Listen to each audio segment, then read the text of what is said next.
camel and rabbit pose are extremely beneficial in lengthening and contracting the neck.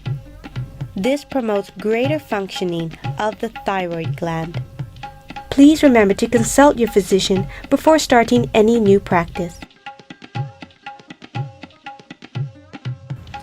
Take the palms onto the lower back, roll the shoulders, and allow the elbows to come together. Inhale, start to lift the chest, let the hips come forward, stretching back, and allow the neck to open.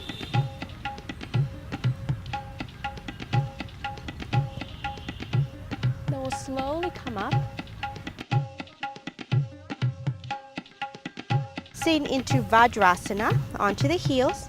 Take the palms and holding onto the soles of the feet to drop the head down in child's pose. Coming onto the crown of the head and then lifting the hips up, rounding the back, bringing the chin towards the chest. And slowly release.